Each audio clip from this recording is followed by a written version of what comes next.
Welcome newcomers and welcome to all of you that have been to our previous webinars. My name is James Bonilla.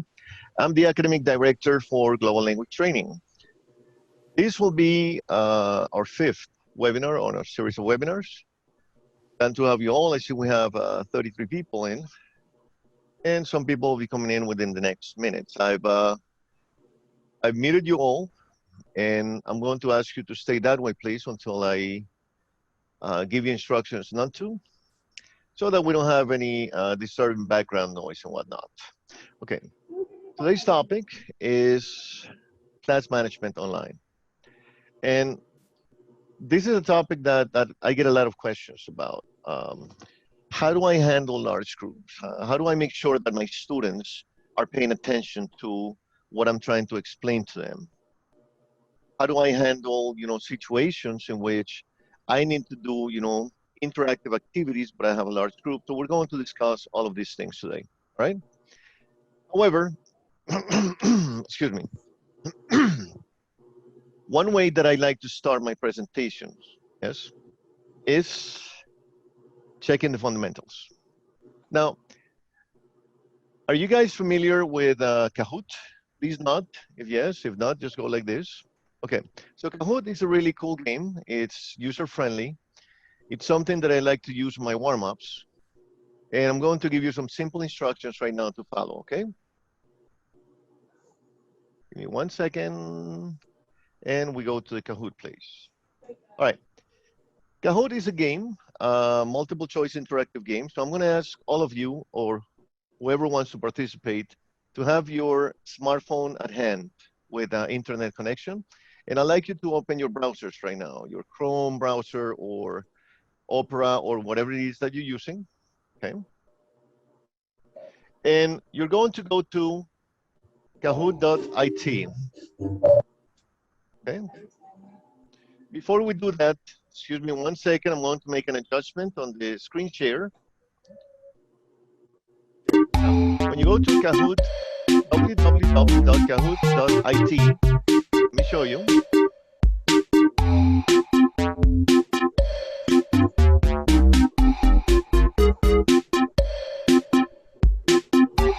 I'm going to simply ask you to enter a game pin, all right? And that's your pin number right there. Okay, we already have that in. I'm going to give you about 2 or 3 minutes.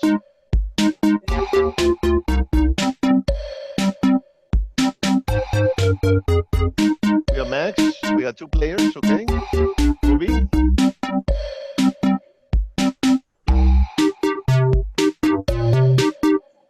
Very good.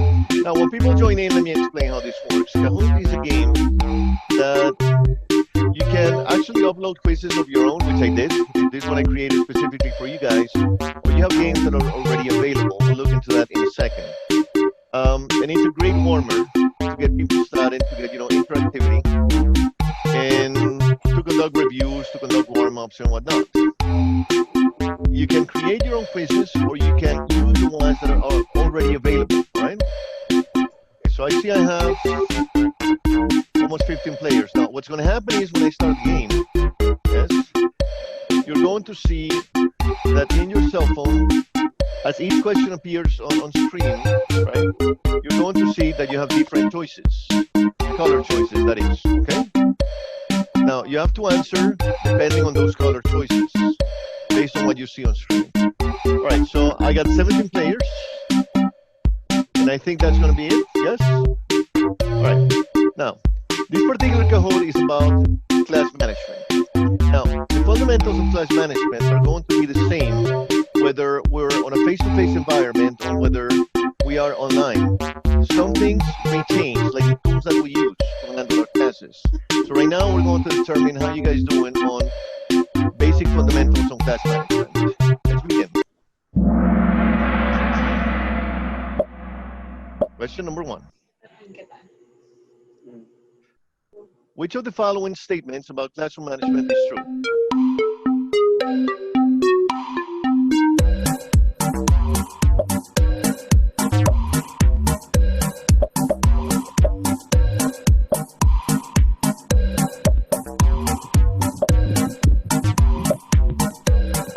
second. 0 seconds. Oh, okay, some people. Awesome job. So your systems and procedures should always be age appropriate. And Sue is taking the lead with 845 points. Great job, Sue. Yeah. Next point. All right. Remember to mute your microphones, please. Mute your microphones. Which of the following best describes rapport as it relates to education?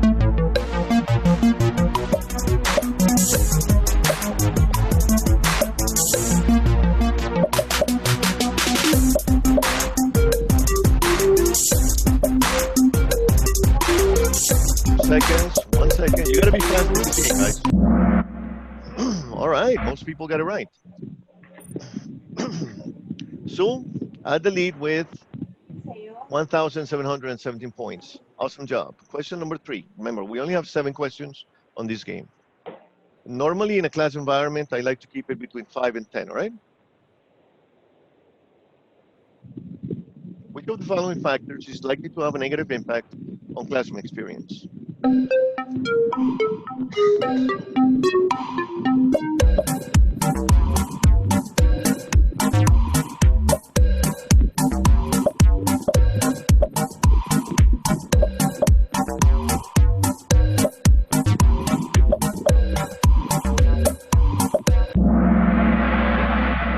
So yes, when you create plenty of classwork just to prevent students from being bored, I mean, of course, that's going to have a negative impact. So you're on fire. But Heidi, is it Heidi or Heidi? Well, we'll discuss that later. Is, I mean, biting your tail, literally. Here we go. How should you implement strategies to establish class norms and expectations?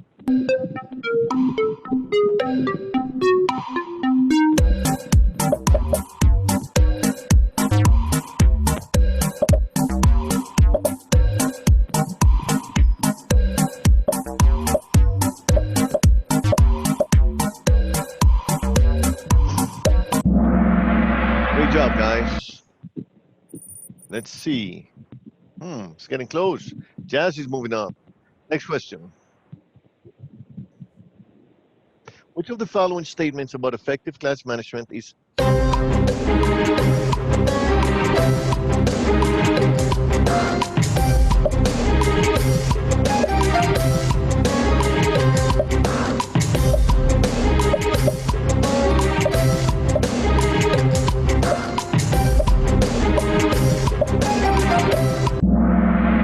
very good. So there is no minimum or maximum class rules that you should have. Remember that. It all depends on the type of class that you have and what you negotiate with students. Sue's still at the lead. Next question. Only 2 questions to catch up. Class management ends with managing learning behavior. True or false?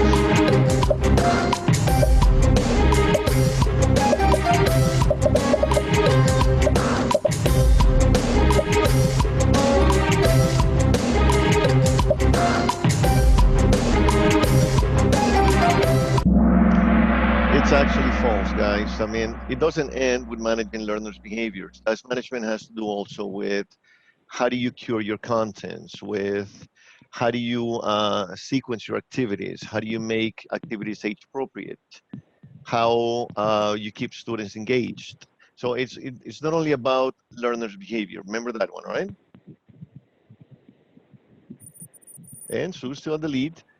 And Heidi, I mean, this is your last chance. Question number 7. Ready? Here we go. And by the way, Heidi, you have a streak with 6 correct answers in a row. Awesome job. Which of the following sentences is incorrect?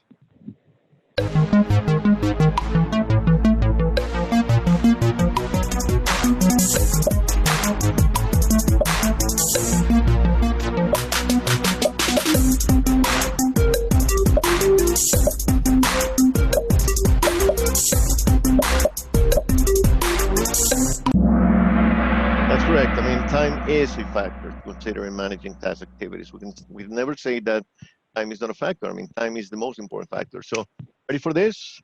And the winner is Natalie comes in at third place. Awesome job. Ivy comes in at second place, and our champion is...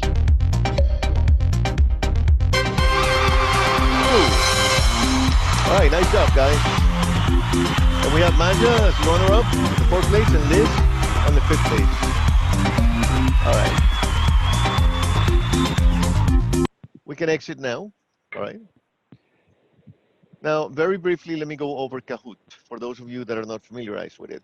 You simply go to Google.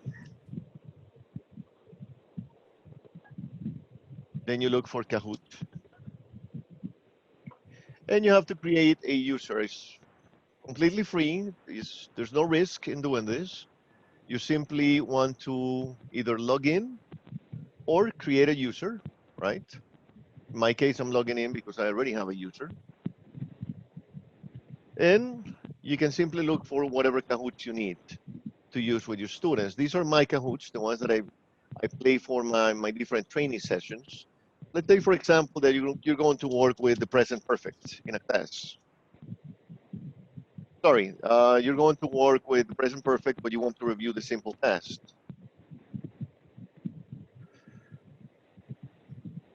Simple past tense. Let's see. Oh, okay. There's no Kahoots available for that. Grammar. Oh, sorry. I'm still in my Kahoots. That's the problem. So anyhow, you simply look for whichever Kahoots, right, you need, or any particular Kahoots that you might want to look for, right? And then you'll find, you'll find a plethora of different Kahoots, right? All right, let's carry on. Now, there's something different that I want to do in today's webinar, and this has to do with how do you build an engaging online environment for your students, okay? Now, the way to do this is actually divide and conquer. What do I mean by divide and conquer? Well, if you have a one-on-one class, or maybe you have only 2 students, then you don't have to do this, because all you have to do is keep the activities flowing, keep students engaged, keep the class student-centered as you would do in a face-to-face environment. But what happens when you have, a lot of people, like the case that we have right now? I'm going to show you a cool tool that I discussed on a past webinar that was last week, as a matter of fact, which is available on Zoom, and it's also available on Microsoft Teams. I don't think it's available on Skype. It might be available on Google Hangouts, and it's what we call the breakout rooms. So what I'm going to do right now is I'm going to pose this question for you guys to think about for a second. In your opinion, what are the main differences between face-to-face class management and online class management? Okay. Take a moment to analyze it, please. And while you think about this question, because I'm going to exit the presentation right now to be able to break you up into rooms, what I'm going to do is I'm going to set up all of you in smaller discussion rooms, and you will be isolated from the main presentation. Once you enter these rooms, what I'm going to ask you to do is to unmute yourselves and discuss this question. You're going to have 5 minutes for that. And after the discussion, you're going to select one person in your group, right, to give us the group unified opinion, right? Is everybody getting this? Can you nod for me if you understood? Yes? Okay. Perfect. Okay. I saw that some of you were having a really cool discussion. As I visited the room, some of you might not have even have noticed that I was there. Some of you may have noticed that I was indeed there. In some cases, I jump in. So I'd like to hear some feedback right now in an orderly manner, please, of whoever wants to share how the experience was in the rooms. Okay, Ethan, go ahead. I think there was an issue with my connection, because while I was in the room, the others couldn't hear me. So while I was speaking, then it was just they could only see my mouth moving, but they couldn't hear anything. I know Nina was saying that.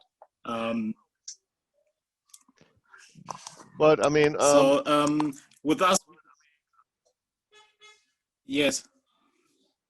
Yeah, so I couldn't really participate in the discussion there, but my thoughts on that were that just that in the face-to-face in the classroom, because you're actually physically present, classroom management seems like it would be a lot easier, because your physical presence in the class, it helps bring more sort of impact to the things that you're saying.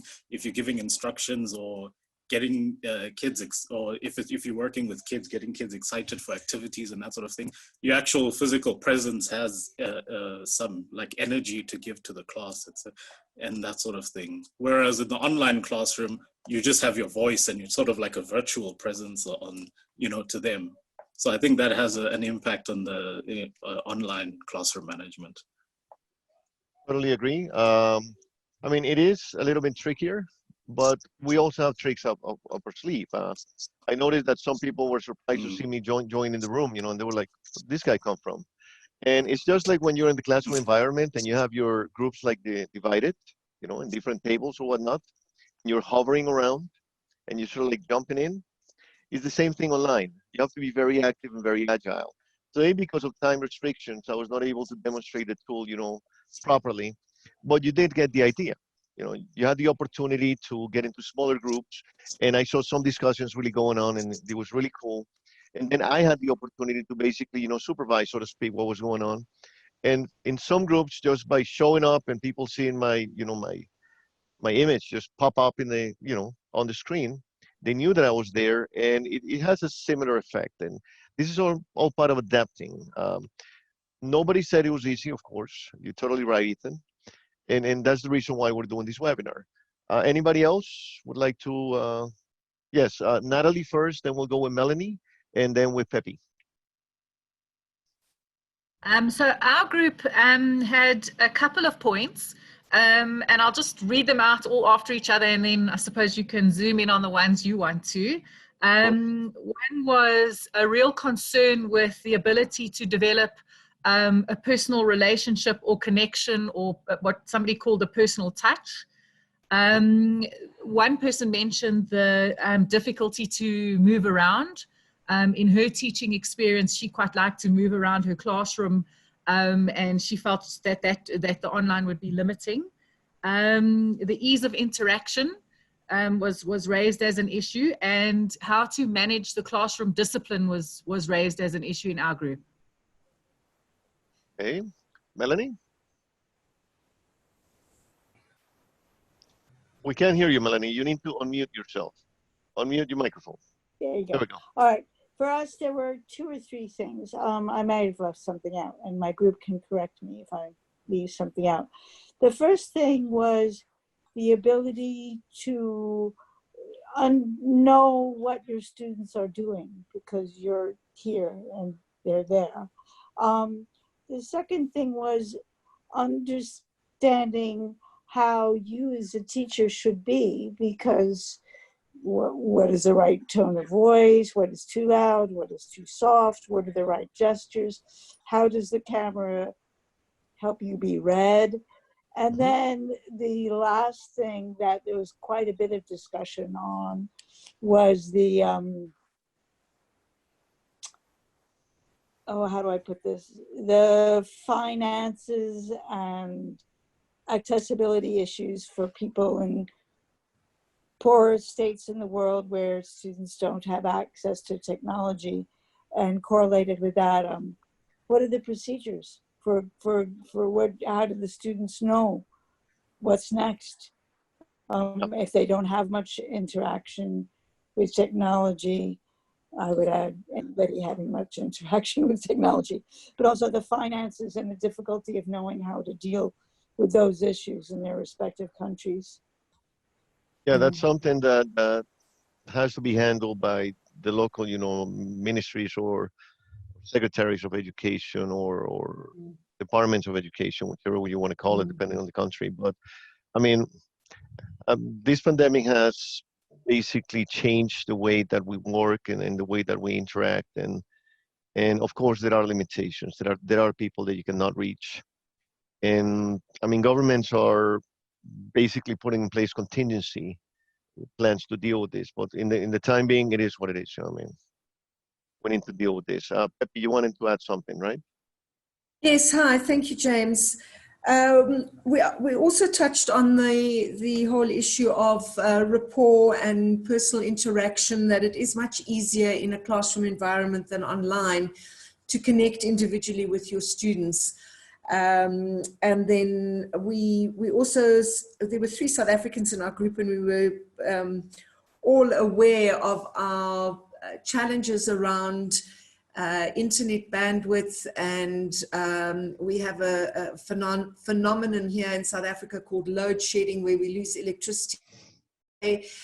So those are also challenges with online, because in a classroom you can at least, I don't know, you can take the kids outside or something, Right. whereas when you're online, that is a challenge. And then we also, I particularly wanted to know, how does one deal with a naughty corner? In a classroom environment, you send the person to the naughty corner as their punishment. So how do you discipline somebody? But at the same time, you probably don't know that they're misbehaving because maybe their videos aren't on or something. Yeah, and then just a last point, just a personal note here, just in terms of the Zoom rooms. It's the first time that I've been involved in the Zoom room, and the challenge I find is who actually takes the lead to facilitate that group discussion, because we had some pauses, pregnant pauses, whatever we call them. Oh, of course. Thanks, I mean, guys. this was only a demonstration of how, the tool works. Evidently, in a real class situation, one, I would not assign rooms randomly. I don't know you guys too well. I mean, I know Natalie, I know Michelle, I know Ethan, yes. I remember most of you guys that have come back, but I don't know you well enough as I would know my students, right? Maxine, welcome back, by the way. And hi. And the thing is that, number one, you have to explain to your students how the tool works thoroughly. I just gave you guys like a crash course. The ones that were here last week on the last webinar, you saw sort of like a video of how the rooms work. Today I gave you like a little taste. But normally you would assign these roles. I mean, beforehand. You're gonna have a group leader, or you're gonna have a group moderator. You're gonna have some rules and that you always set at the beginning of each class. You're going to sort of like moderate activity. It would not be 5 minutes, it would be more like 15 minutes to give you time to, I mean, basically visit every single room. Today I have over 50 people here. I had 10 rooms, so it was very difficult for me to go back and forth. Well, else in a normal class environment, I would be there, moderating and making my presence felt. And one thing that I did also is that I never visit the rooms in a sequential manner. I just appear out of the blue like a ghost. So like to have my students with that expectation, James listening, you know. So it's all a matter of preparation, and this is again class management. Class management is not only how you manage the class in real time. Sorry for the redundancy, or how you keep people engaged, but also how you plan ahead for all these things. Okay. Now, Naughty Corner is something that is used in some countries. In most countries where I work, we don't use that. Um, in some countries, it's actually illegal because you're chastising the student. So there are other ways that we handle that. We spoke about this in one of our last webinars about how to handle different age groups and how to deal with hyperactive kids or kids that need special attention. We don't like to use the term misbehaving. Kids will be kids. I mean, I have 2 kids. They are the terror of this house. I'm surprised, my son hasn't, shown up here going, hello. Or maybe one time in the middle of the webinar, he actually went under my desk and turned off my power thing, UPS saved my life because I had a little, a little bit of power. And I was like, okay, guys, wait, please don't go away. And it was hilarious, but kids will be kids. That's the first thing we need to understand. And in past webinars, we said when we have kids like this, there are different ways to deal with them. My favorite way to deal with a kid like this is to give him some sort of importance or some sort of responsibility within the classroom and give him extra attention. Sort of like the teacher's pet type of thing. And this normally works for me. That's the best I can do to answer that question for you, Pepe. Naughty Corner thing is something that is not really used that much anymore. Okay. All right. One more Thanks very much, intervention. Joe. My pleasure. One more intervention, then we continue with the presentation. We still have a lot of material to cover. Yes, Catherine. You need to unmute yourself, Kat. There you go. Hello, everybody. Hello. I was disappointed in my room. Sorry, I was disappointed in my room because I was there with Sophie and Gustavo and Yvette's name. And I don't think any of us realized we should have been talking to one another, and we were all muted. So I misunderstood, I think, the direction, and you never came to visit us. But I know. I didn't have the time to visit all the rooms. Just basically setting up the rooms. But like I said, it was just a demo for you guys to get a feeling of what the tool is. And of course, I mean, I gave the instructions very quickly. Again, time restrictions. But in a normal class environment, you would explain to your students, okay, you need to unmute yourselves, and you need to discuss the question. Then we're going to discuss the question openly. So these things happen, just like they would happen in a normal classroom environment.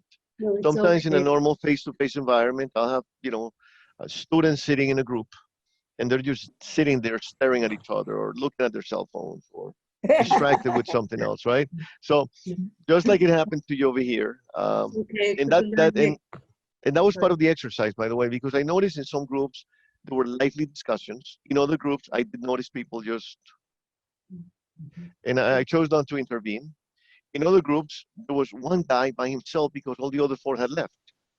So, I mean, these things will happen. I mean, these things will happen, Catherine. Don't worry. It's not that the tool doesn't work. It's just that, again, this is a good example of why, as part of class management, we need to give clear instructions and train our students previously before using the actual tool. So actually, when these things happen at the webinars, this is something positive because we begin to see, the things that we need to avoid and the flaws that we can correct. Thank you, Catherine. I'm sorry about that, by the way, but again, these things happen. Right. Anybody else? Nope. Sorry. Hi. Yes. Hi. Laura, please. Can you hear Laura? Yeah. I just wanted to find out, do you have these webinars regularly? Yes, we do, and we are actually recording them. And at the end of today's webinar, finally, yay! I'm going to show you how to access the past webinars. I've been, calling London every single week. Where are my webinars? Where are my webinars? Finally, they are being posted. So yes, you're invited to join us every single week. We have a lot of comebacks. Cool, Melanie. Thank you for the thumbs up. Well done. We have a lot of people that join us every single week. And, we're actually creating a relationship here. It feels like creating this rapport, like with my students. Okay. And you're welcome to join this community. We have a wonderful time every Saturday. I have a wonderful time. I hope for you guys it's not too much of a torture. And and you have the opportunity, of course, to watch the webinars, which is kind of cool because you watch yourself, interacting and you sort of like review the concepts. Okay. Okay.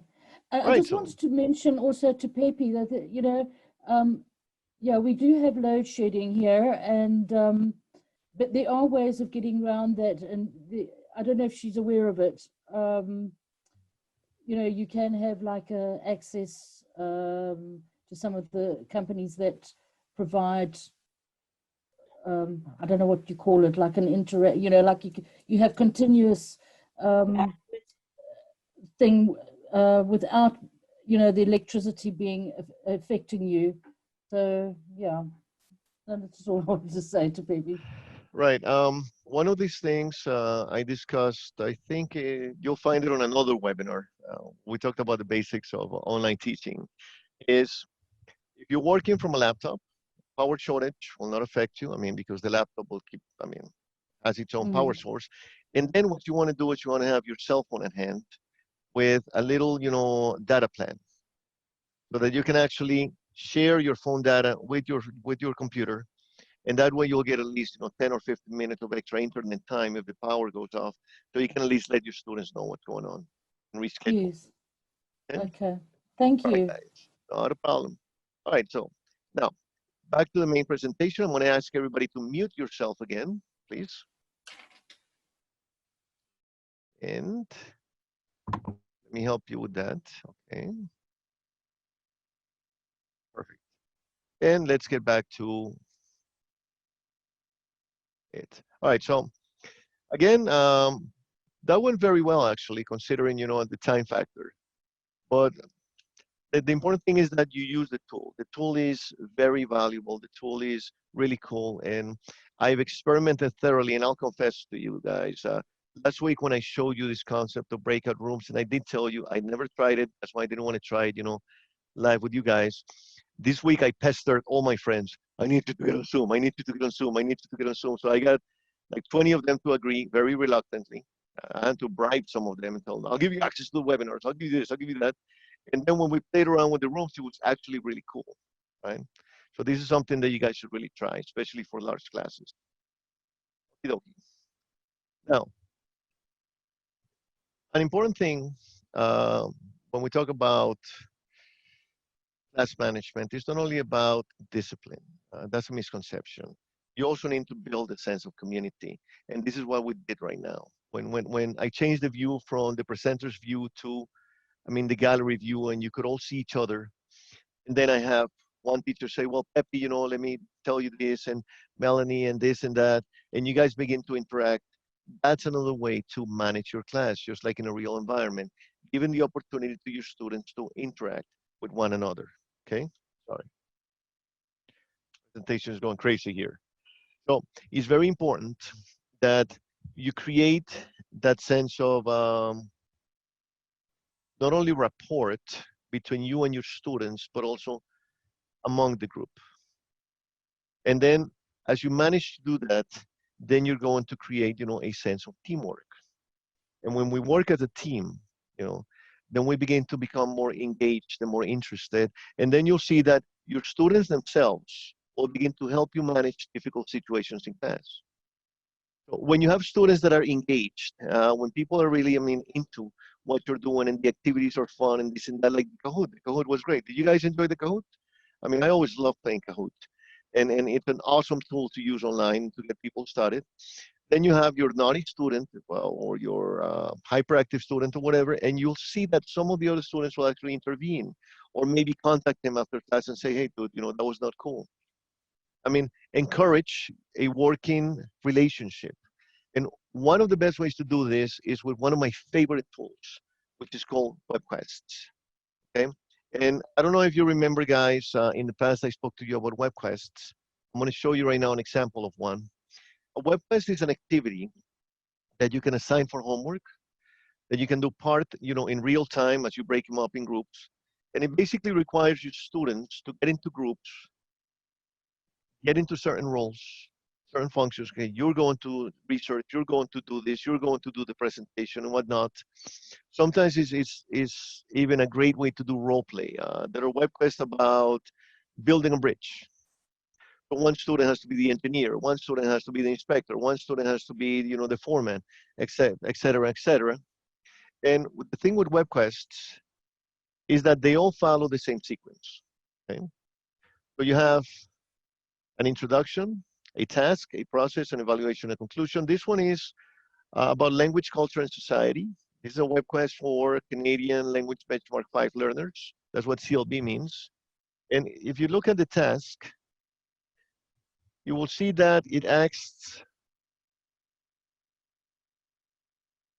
to create groups. It says you will work in groups consisting of 3 members, each who speaks a different mother tongue, and choose which language you want to research on. And then it gives you, roles for each one of the students. It explains the process to you, right? It tells you as a teacher how you're going to evaluate. All Webquests come with these really cool rubrics and a conclusion, okay? And this is an awesome tool. And how do you find a Webquest?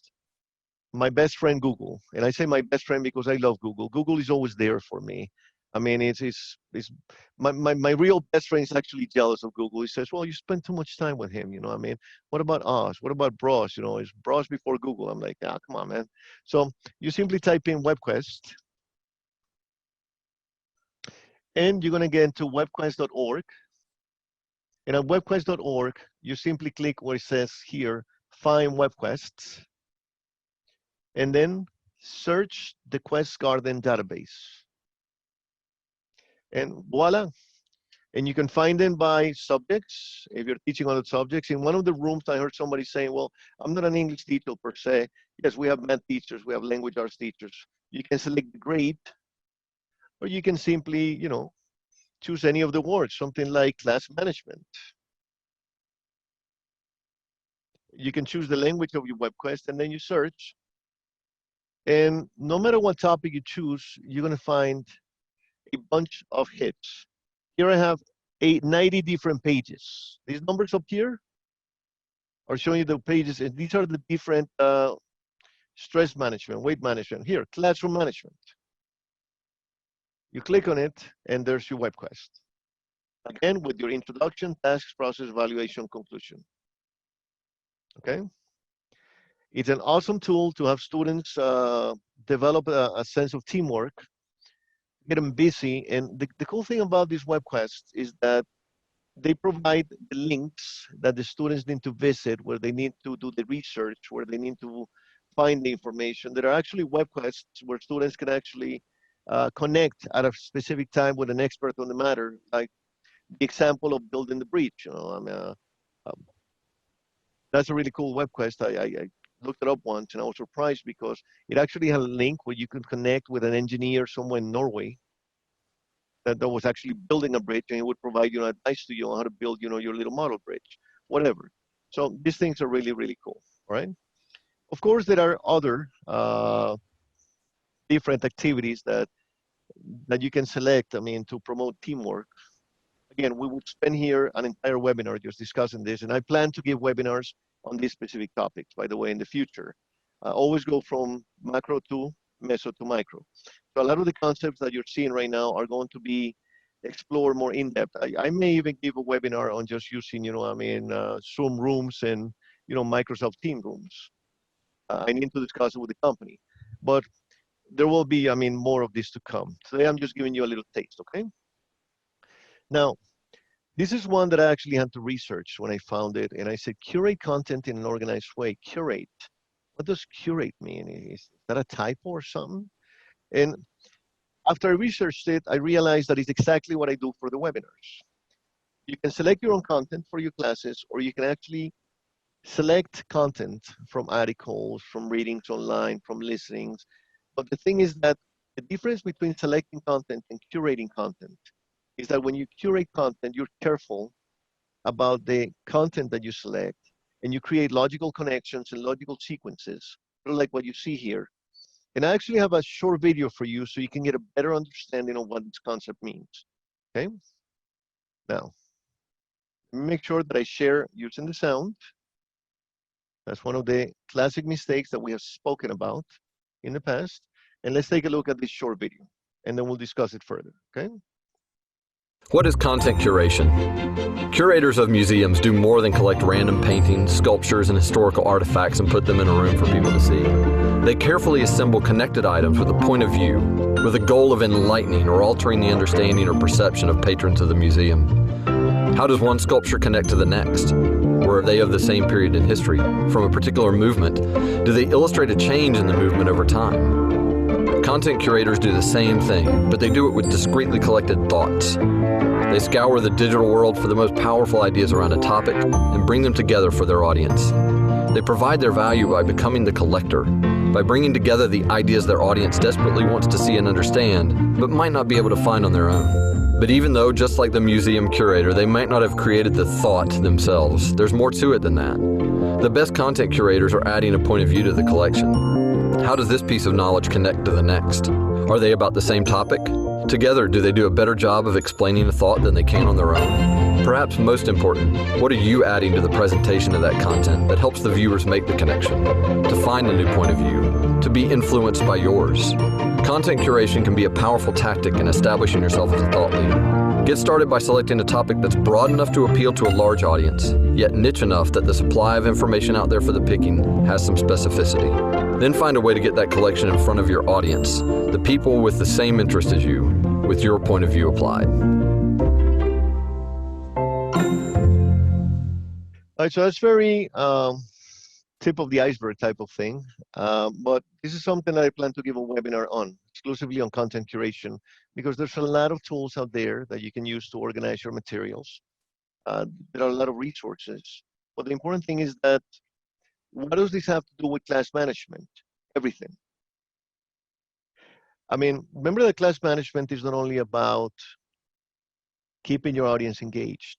Class management has to do with discipline issues. It has to do with having assertiveness when selecting the activities, making sure that they are age appropriate, making sure that they are level appropriate, but most importantly, making sure that they are relatable to the student's life, making sure that they are logical, making sure that there is a sequence. It's like, imagine presenting this webinar and I start just throwing information at you, just random information, okay? Right, and let's talk about, props, and let's talk about, how to deal with this, and let's talk about how to deal with that. You will become disengaged. You will not understand, sequence. You will not understand the material. Maybe if I made you watch a 15-minute video on curation and all the technical aspects of it, then I would lose you completely. Again, it's all about properly selecting the material, time management, knowing how to keep your audience engaged. In these webinars, I have to keep 40, 50 people engaged. Teachers, who are the toughest audience. I mean, if you ever gave a conference, you know that the toughest thing in the world to do is to speak, in front of teachers. I've been doing this for 26 years and I always get nervous, which is why I take very good care, in preparing all the information, having my web pages ready, so I don't get confused. Oh, wait a second, I'm looking for it. It's there, I know it's there somewhere.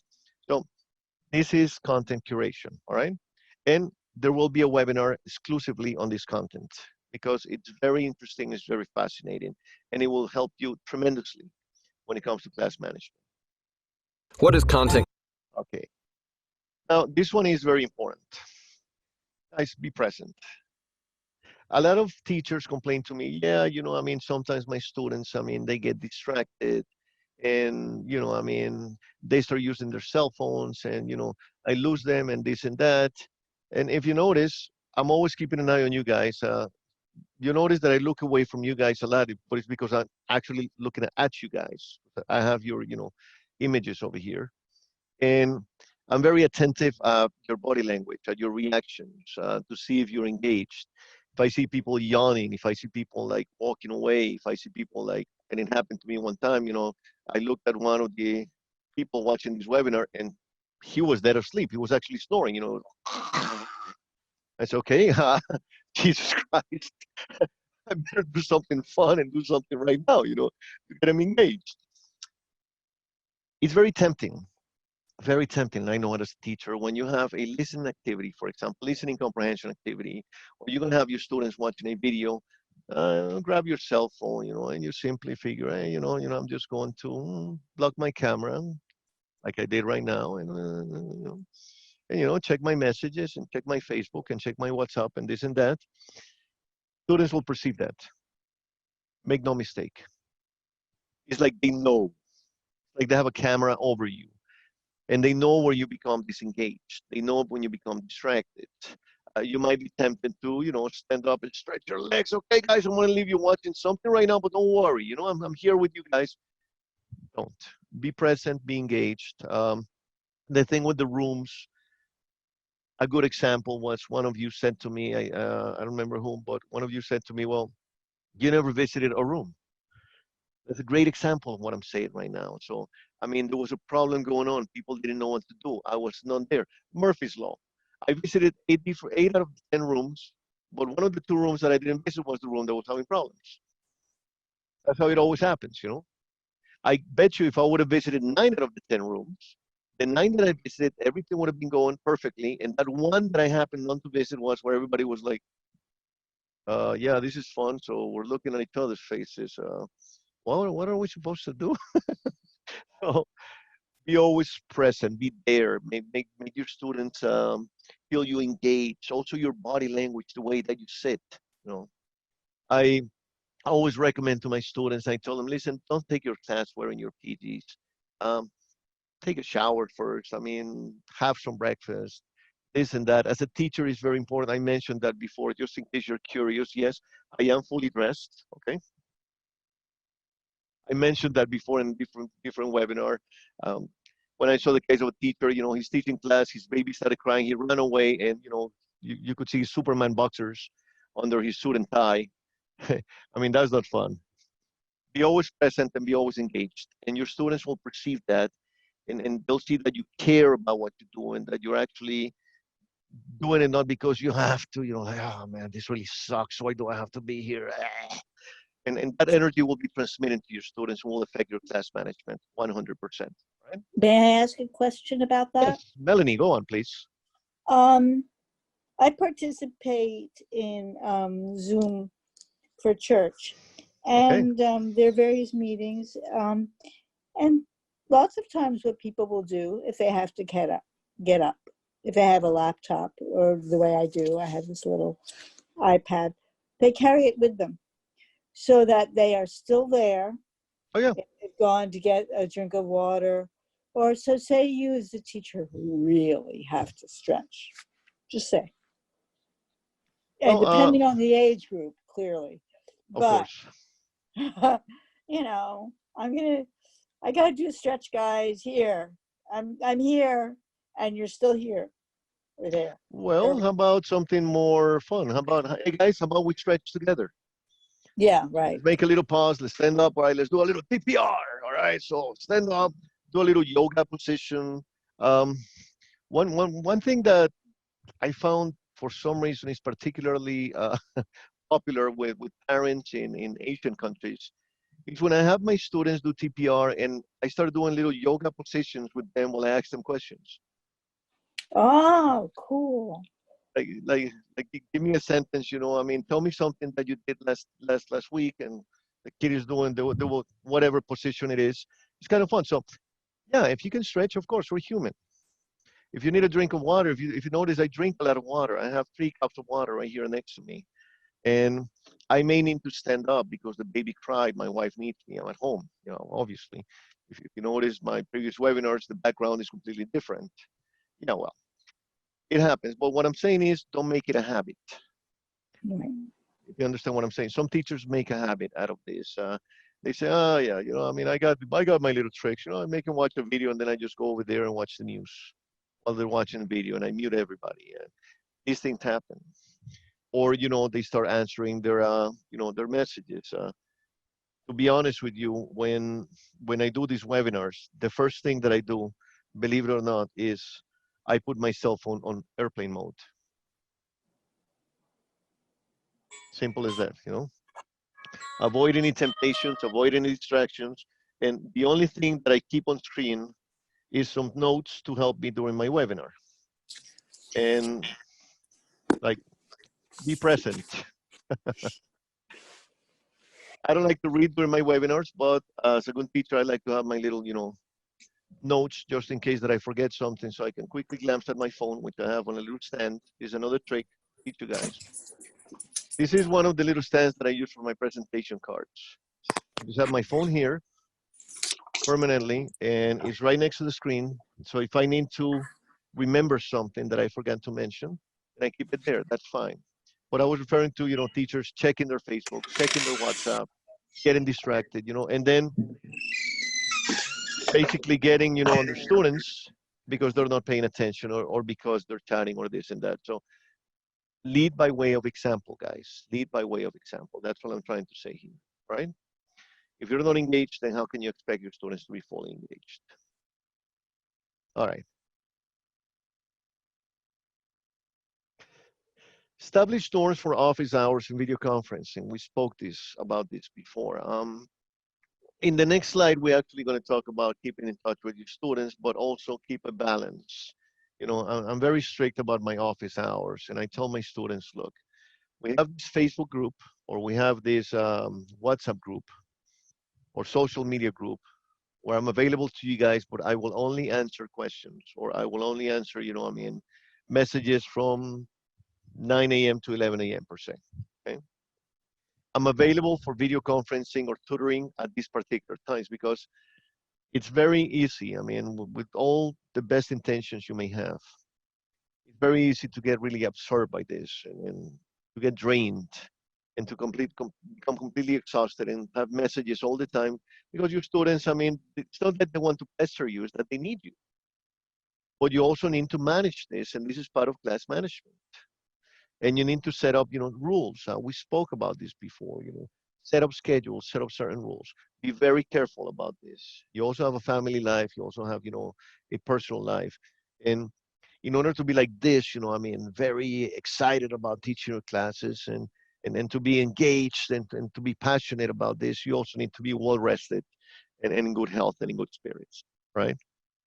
I mean, last thing you want to do is come into a class after your students have been texting you all week and you're like, okay, these guys again, right? And of course, I mean, do not group randomly, which is what I did with you guys. But I explained that already. I mean, we don't need to go in depth into this. Grouping randomly will cause problems, like 5 students sitting in a room not knowing what to do, which is what happened to us today, right? And it's actually cool that it happened because it shows us all the different issues that may appear.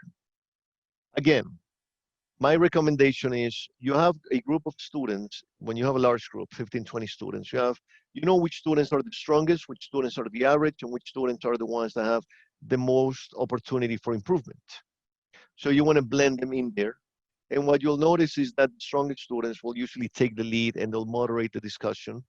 And of course, you need to control all of this and discuss it previously with them. Teach your students about plagiarism.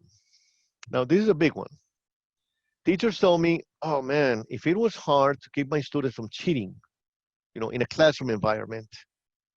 Now, teaching online, how difficult it is to control this, I mean, prevent my students, I assign these essay or I assign these questions.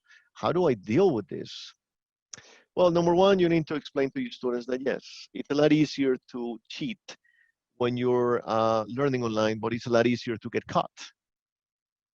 And I always show them that. And I say, well, you guys may not know this, but teachers, we have a lot of tools that we can use to catch you in case you're cheating or you're copying. And there are actually a lot of tools, yes, a lot of tools that are available for this. And this is a web page that I found. It's called elearningindustry.com. These are the top 10 plagiarism detection tools for teachers. And here, this is another one that I might give a webinar on because we may have to do a webinar just on plagiarism. And there's a lot of tools. We have something called Duplitecker. You can actually simply just input, the text that your students gave you, and it'll show you if they copied it and pasted it from somewhere else. Copy leaks, Paperator, and so on and so after. Plagiarism. So again, you may want to just copy this link over here. Or if you want to make it easier, just Google it. Go to Google and simply type in tools to control plagiarism, which is what I did before this presentation. And the first link that I got was this one that says top 10 free plagiarism detection tools for e-learning. Everybody got this? Yes, give me a thumbs up. Thank you. All right, let me see the others. Yeah, cool, okay.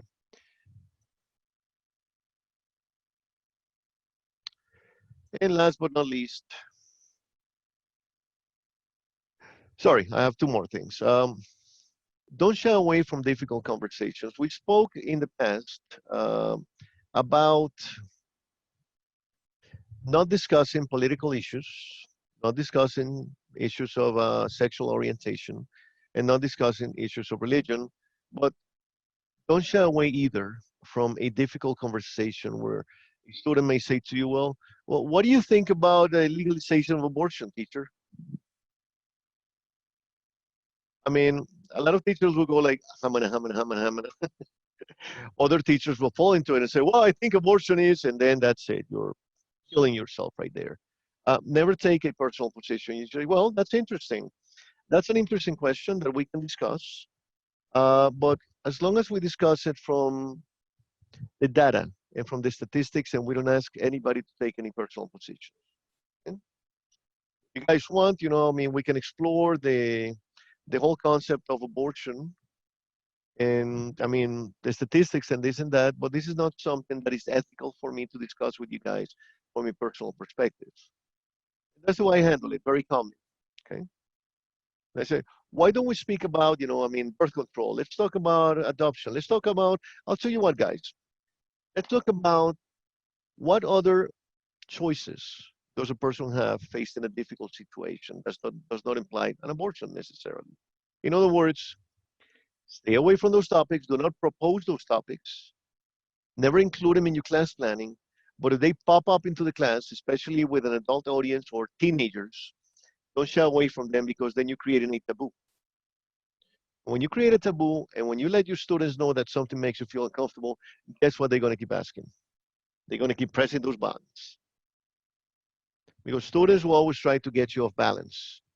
Students will always try to disrupt class. I'm not saying that students are evil or anything like that. Don't get me wrong.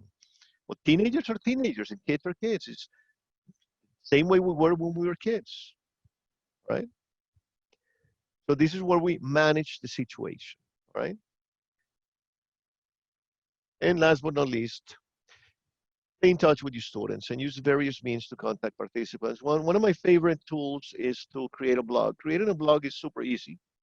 You can create a blog on Blogger, or you can use tools like Moodle, in which you can post the assignments, you can leave information for your students. That's part also of curating the content. So not necessarily do you have to open a WhatsApp group, which can become, a total headache. But you can create mailing lists. You can create posts on your blog. You can create posts on Instagram, for example, that you can leave for your students. There are places where you can leave notepads. We'll discuss that when we talk about content curation. And it's all tied in together, as we discussed before, especially with the thing of the office hours and the connecting hours with the student. Right? Be very assertive about this. In other words, do not ignore your students, but it's best to choose, methods of contact that are not so disruptive to you or to them. I'm not a particular fan of Facebook groups, of WhatsApp groups. Unfortunately, I have to deal with them, especially at work. But what I do is I mute all notifications and I check my groups, maybe twice or 3 times per day. With your students, try to find, different means that will not disrupt your family and your personal life, okay? All right, so, whoa. We still have 20 minutes, as usual, thank you for your attention. Thank you for being here. And now we're going to open the floor for questions, comments, observations, and whatnot. But before we do that, pardon me, I did promise to show you how to access the past webinars. And we're going to do that right now, okay? When you go to YouTube, okay, we have a channel in YouTube, which is Global TEFL, right here. All you need to do is go to YouTube, search for Global TEFL, just like it sounds, like a web page, It takes you to our web page. This is our logo, the logo that you see in all my presentations. And when you enter our page, you can subscribe if you want to, you don't have to. And over here, you can find all our past webinars. Platforms that really make face-to-face class. I don't know if you guys attended this one on this side. And then we'll be able to share some experiences. We'll take a look at some online tools. And of course, this topic is very broad, so we'll be barely scratching the surface. But as I said, this is one where my friends made a lot of fun of me because of this. My name is George the Sad Dog. Now, let me introduce you to my friend Monkey. And then, of course, we have Monkey over here. Monkey is one of my favorites. You know, he never stays still. Monkey, behave, please, okay? What is that hanging from your mouth? Monkey, please. Monkey, behave. Monkey.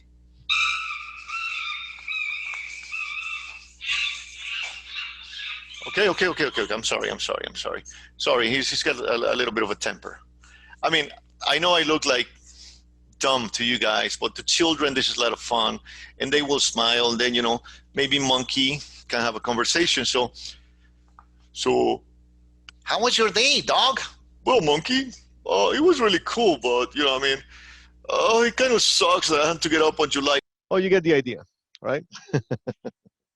So, again, simply go to our page, YouTube, look for Global TEFL, and then you find all past webinars.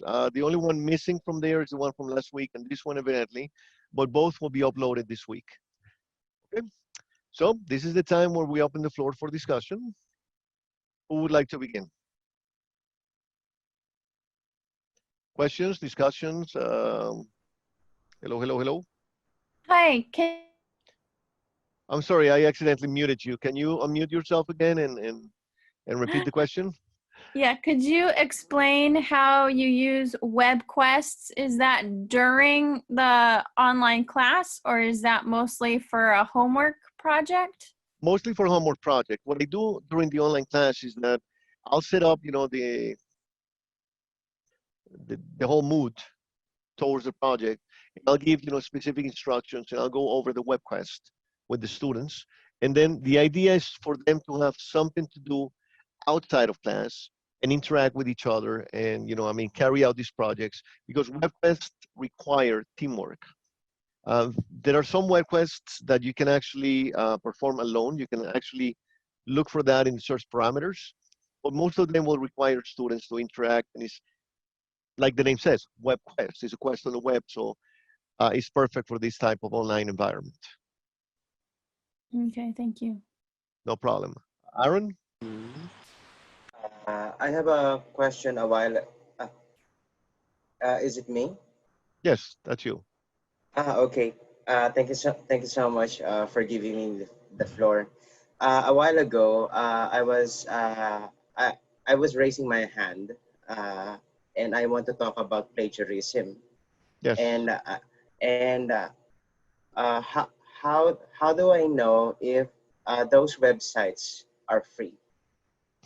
Well, like I said, when I did Google search, I look for free, you know, tools to control plagiarism. So if you notice that when we opened it, let me show it to you again. Okay.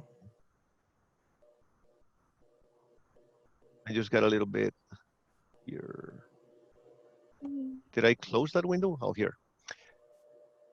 When I look for tools to control plagiarism, as you can see on Google right here, it says here, top 10 free plagiarism detection tools for e-learning. Okay. So how do you know they're free? Normally in the description, it'll tell you if you have to pay or if they are free. Okay. Because I searched some websites that they are that I am required to pay at least $200. Oh yeah, of course. Yeah, I mean, you'll find everything online. You have to remember that online information is like needles in a haystack. That's my best analogy. And that's why you need to curate content. Like we said before, you need to very carefully select what you're going to use. You'll find everything online. And I found that most free tools are just as effective than other paid tools. It's just like applications on your cell phone. You just got to be careful what you get into. Rule of thumb is never give your credit card number to anybody. Okay. Never pay for anything unless you absolutely have to. Like one of the few things that we pay for is Zoom, for example. Otherwise, we would be limited to 40-minute sessions. But other than that, there's a lot of free stuff on the internet that you can use. Okay. I have last question. Yes, of course. Do we have applications to track plagiarism that is for free? Yes. Basically, you simply look for free plagiarism apps on your iPhone or on your Android, and you'll find the whole list. Again, it's a matter of searching and taking your time. Okay, thank you so much for answering my questions. Not a problem. I have Lee raising his hand. Lee, we're listening.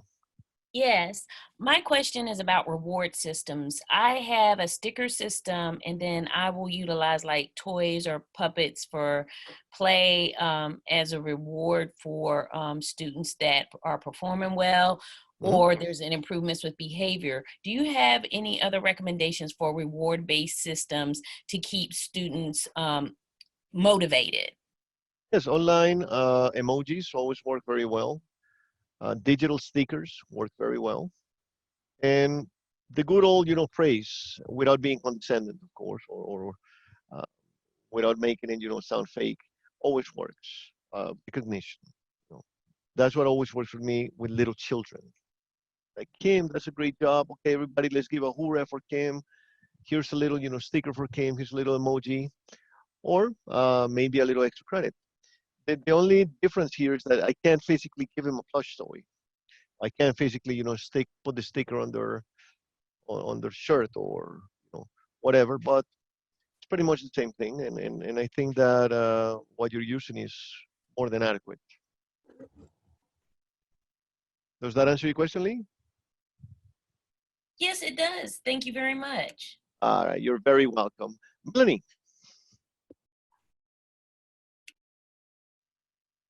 Was that me? I had the first part of you said Melanie because I heard the Yeah, last you raise your part. hand. You have your hand raised. Go ahead.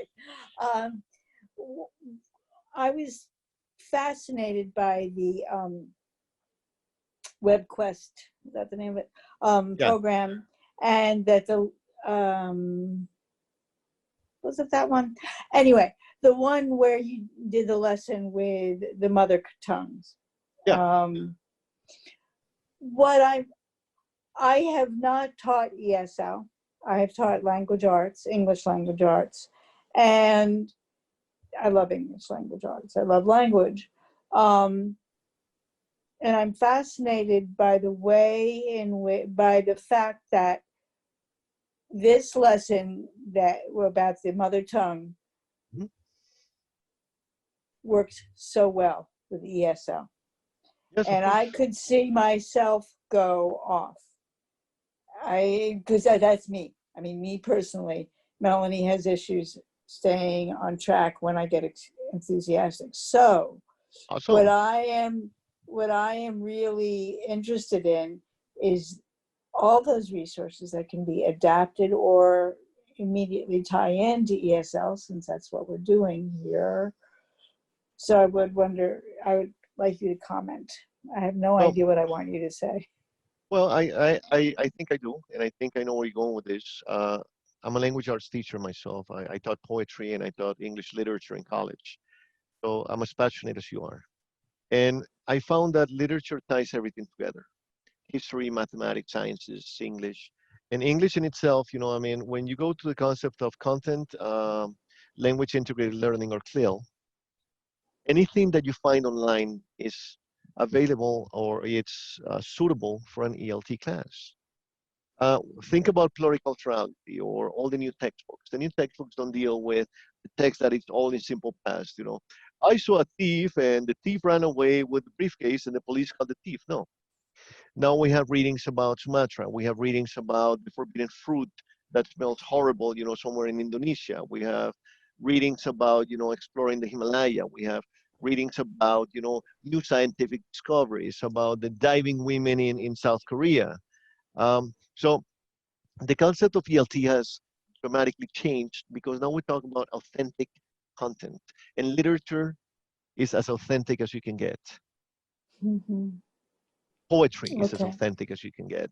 So dive into the Webquest and you'll have a blast. I don't know if you noticed, let me share this with you again for you guys about the Webquest. And one of the really cool things about this particular tool, I'm just going to open a page at random because I think I already closed the Webquest page. Again, Melanie, all you got to do is on Google, put Webquest. Right.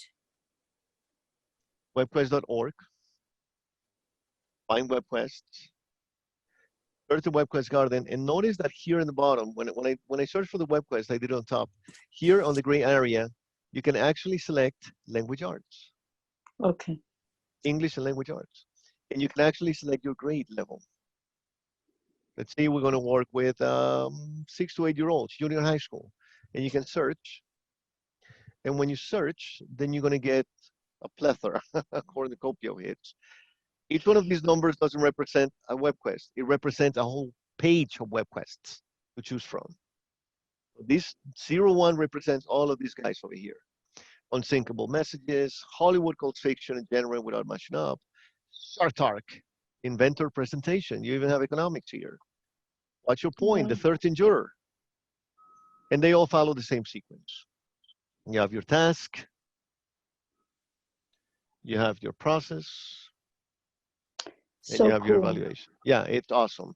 And this is one of those tools that has been around forever. I mean, I've been using Webquest for over 12 years now. Okay, back then, we didn't have that much, let's say, so many Webquests available. But now you can, like you said, dive in there and have a blast, Melanie. That's what they're there for. So, all right, I truly need help with, and I'm not talking about just here, in general. I'm glad you're going to be doing, I guess I should just say, I'm glad you're going to be doing a webinar on curating, because I'm helping organize your mind for getting this task done. I mean, I realize I'm not quite as helpless as I'm saying, but I'm just saying to keep on track for what you need to do. Yes, I will do a Webquest on, yes, go on, sorry. No, that's it. I will do a Webquest on curating, but not only on the concept, but I will show you very cool tools available online. Yesterday, when I was preparing the final touches of this webinar, and I was researching the concept of curating a little bit further, I realized that it's something that I usually do. The term just didn't click in me, but this is something that I do very methodically. And I found I would say over 20 or 30 different tools online that I'm going to begin using, and that will make my life a lot easier, because I do this a lot. I do these webinars a lot, and I do a lot of conferencing and a lot of consulting. So this something that you really realize that you're reinventing the wheel. It's like when you discover Webquest, and you say, oh my God, everything is done for me. Even the rubrics are done for me. And that's the cool thing about managing your classes online, that you have all these resources that in a face-to-face environment you never really consider using, and they're there for you to make your life easier, not more difficult. You got Francisco. Thank you, Melanie, by the way. Thank you very much. It's always good to have you here, and it's great to see you back again. All right, great Blake, to be here. Great to have you here. Blake, I'll give you the floor and say, oh no, actually Blake has been waiting. Okay, so we'll go with Blake, then with Francisco, and then with Odette, okay? Blake, take it away. Okay, hello. My question is in respects to receiving student feedback, and I'm wondering if you are aware of any applications that we could utilize for managing and organizing feedback within our classes. Well, normally there are different tools. If you have a blog, you can open a forum, a discussion forum. You can do it on Moodle, or you can do it on your blog, or you can simply ask your students to email you. But you have to teach them what the difference between feedback and just, blunt criticism. Like, teacher, yes. I don't like your beard. Actually, I had a student say that to me. We both have beards, so you know where I'm coming from. And I was like, what does that have to do with anything, So be very careful. First, instructing your students as to what, constructive, feedback is.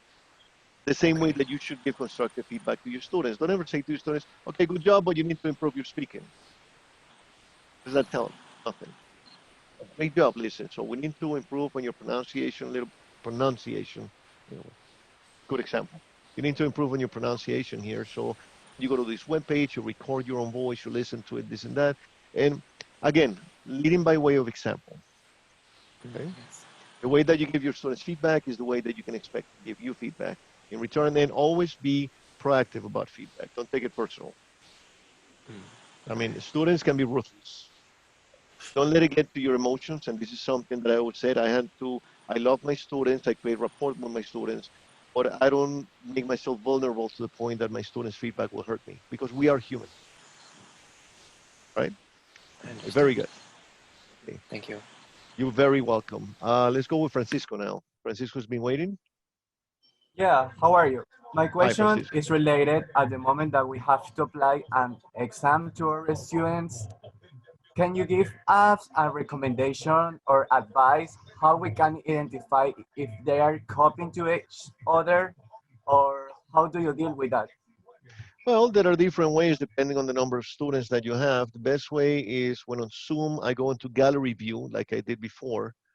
And if you notice now, I have a view of everybody's faces. So number one, rule of thumb is activate your screen. Number two is, okay, show me your cell phone, put it away, please.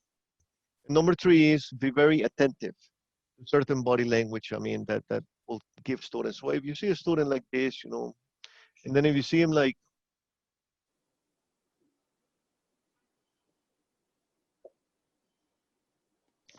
uh, you know, sometimes I'll even ask my students to pan the room with the camera to make sure that there's nobody present there. But just like in a real classroom environment or a face-to-face classroom environment, it's impossible to control cheating.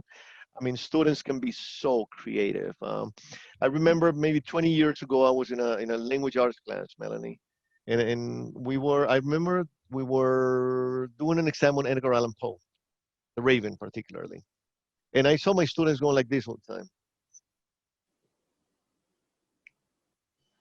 and then they would go like this. I was like, what's going on? So when the exam finished, I looked up. It didn't occur to me before. I looked up, and there were posters glued to the ceiling with the answers on them. So, I mean, I know it sounds funny because these are the things that students will do. So, so even in a face-to-face environment, they will get you. I guess um, I'm going to be honest with you. To me, is the art of explaining concepts so clearly when I go into the presentation and then when I, show the structures and then I drill them and I elicit answers and I make sure that they understand every single thing that I explained. And then when I do this structure and semi-structure and unstructured activities, I mean, I drill my students so much on concepts that I make sure that when I evaluate them, they're properly prepared. I mean, they are quite prepared and they feel comfortable and they don't feel like the evaluation is like this, horrible inquisition activity where they're going to get burnt alive. And they realize that, oh, I know this. This was explained to me. That would be my first line of defense. Making sure that I give the proper instruction, that my students are passionate about what I teach them, and that my students are engaged. Second line of defense is I observe my students as I am doing right now with you guys, and I'm watching everybody very attentively. And I'm seeing some lovely pictures and I'm seeing some lovely faces, but normally I would request my students to keep microphones open, right? And to keep the video on. If there is like background noise, then microphones off, but very attentive, to body language. And third, I always, always, always give an oral evaluation after a written evaluation. So in other words, I will start shooting questions at random to my students from the exam or related to the exam. So there's no way in hell that, I mean, if they answer perfectly in writing and they couldn't, support their answer, then that's it. I got them. Yes, Aaron, go ahead. You want to add something, Aaron? But Aaron, give me a second. Let me finish over here with Francisco. Francisco, does that help? Yeah, of course.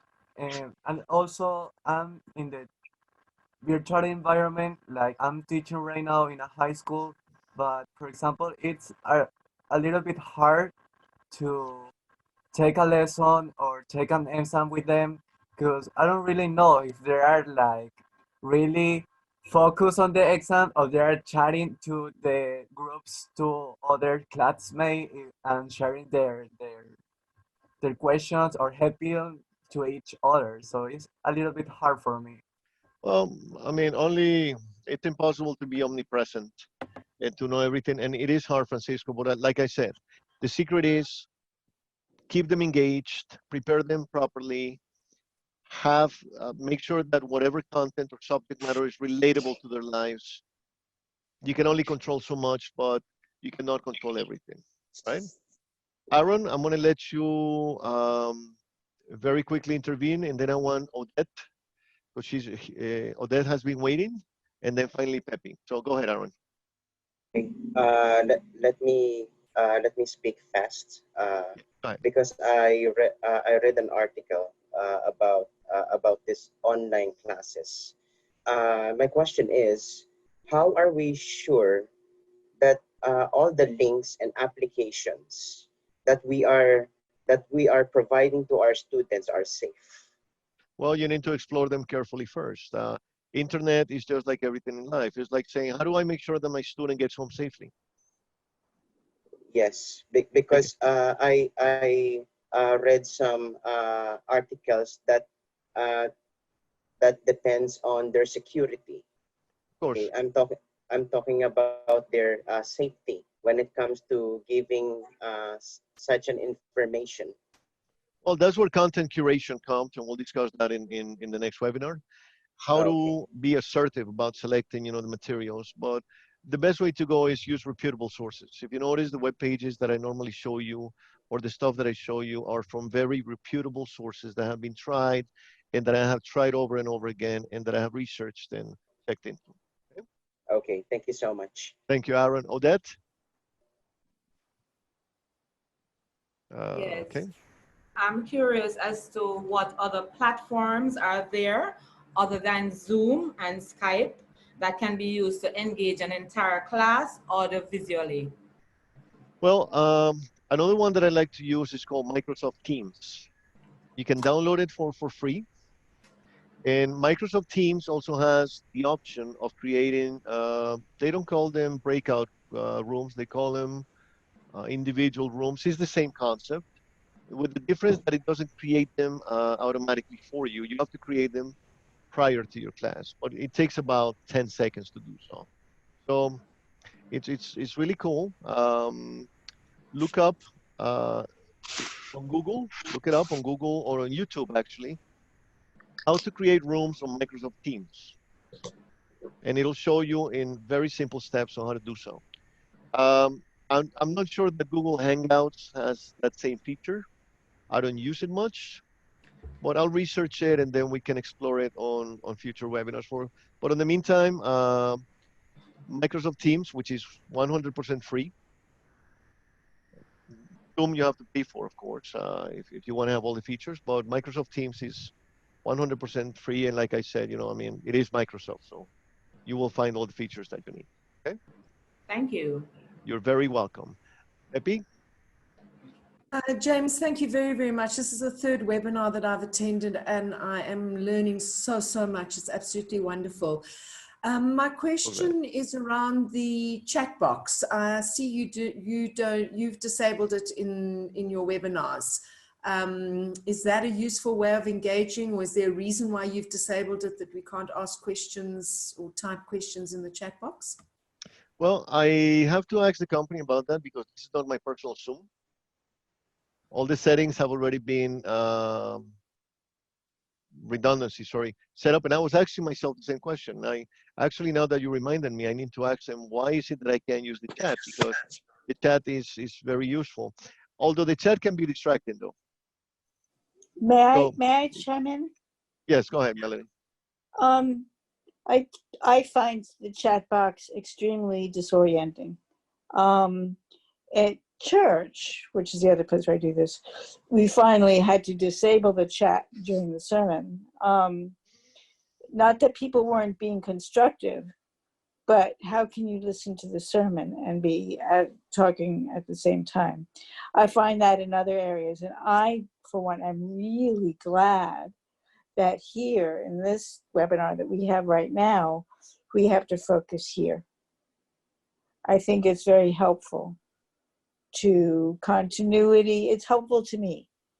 And it's helpful to me not only for the continuity of my thought, but of getting to know the other participants in the webinar. Yeah, My 2 cents. Yeah, it's a matter of preference, I suppose. But Pepe, I did not disable the chat, but now that I think about it, I feel more comfortable with it without it. Personally, yeah. Some people prefer to have it. I don't know if you remember about 3 webinars ago, the first one that you attended.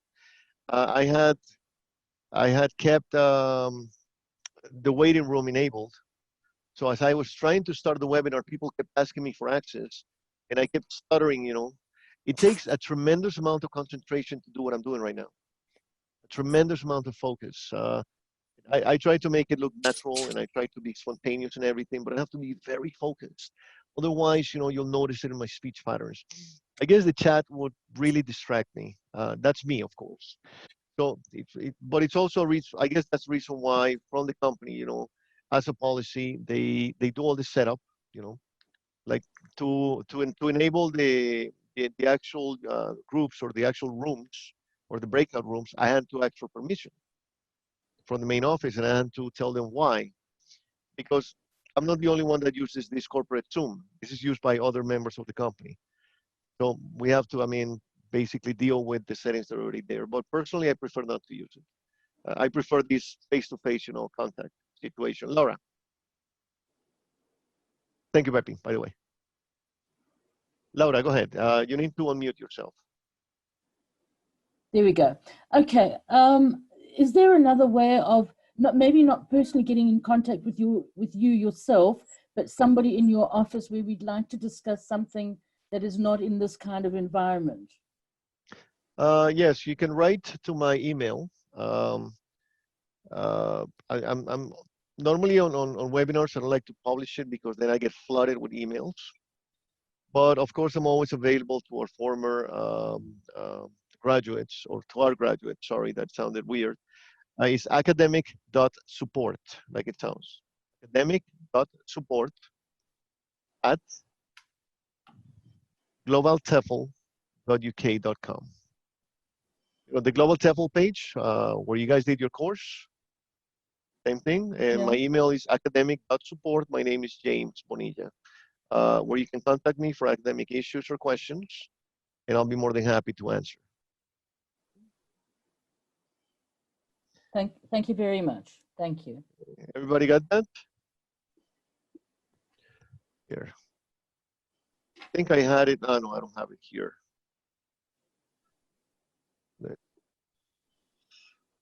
Let's throw it out there so you guys can, in the spirit of fairness.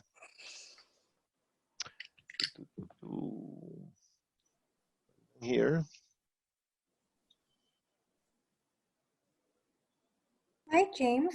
Do you have a minute to answer one more question? Yes, of course. I always have time for you guys. Thank you. Sorry, that's without the capital A. Everybody seeing this? Yeah. Okay, cool. All right, go right ahead. I'm listening. James, with concentration level, especially with the younger students, do you find a difference with face-to-face and online teaching with the concentration span? Or not really? Well, it depends on the target audience. I found that teenagers, and this may sound crazy to you, teenagers are more easily engaged online than they are face-to-face. For some reason, they feel more comfortable. They are more familiar with the format. They feel less self-conscious about their appearance, everybody looking at them, what they're doing. You know how teenagers are developing, their personalities and whatnot, and developing their own identity. With children, it's all a matter of the resources that I use. Again, children, especially preschool children, is a go, go, go, go, go, go, go. Yeah, you need to jump and this and that and whatever. But if you're smart about it, like a little clip that I showed you from my previous webinar where, hey dog, hey monkey, and you get to engage them. And you have to be very assertive, and you have to be fun, and you have to use all these different tools. And I invite you to watch that webinar, by the way. Because in that webinar, you're going to find Sumaya. Did I pronounce that correct? That's correct. Okay, Sumaya. I invite you to watch the webinar on the first one that I showed you on July 4th. about using props with little children and with different age groups. And this will give you an idea on how to get students actually engaged, okay? No matter the age Thank group. you so much. You're very welcome. Okay, I'll take one more question because I really don't want to Yeah. abuse your time. Marcia, is that correct? Did I pronounce that correct, Marcia? Yes, that's correct. I just wanted to know, do you have a list of future sessions that will be hosted? You know, we can't always make all the sessions, but if it's something very relevant to our situation, we'll make a plan. Well, I was going to suggest to you guys today. Thank you, Marcia. That's the way I was going to close the webinar. Was for you guys to please. You can go to the webinars and watch them, and on the comments, you can leave comments on topics that you would like to see on future webinars. Another thing is, if you're happy with these webinars, and if you're enjoying yourselves, or if you have feedback for us, you can go to our Facebook page. Let me show you where. Very quickly. Those of you that need to go, please go right ahead. I don't want to keep you, more than I have to. But for the rest of you, Facebook over here. In Facebook, we have a page which is Global TEFL and TESOL. Okay.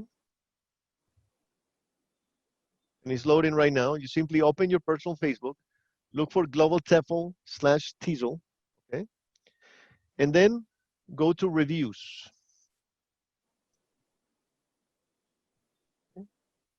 Here in reviews, yes, you can leave us, you can read our reviews of our courses, and you can leave us a review on these webinars. And also, in that review, you can tell us, well, would you please consider, doing a webinar on this topic? Would you please consider doing a webinar on that topic?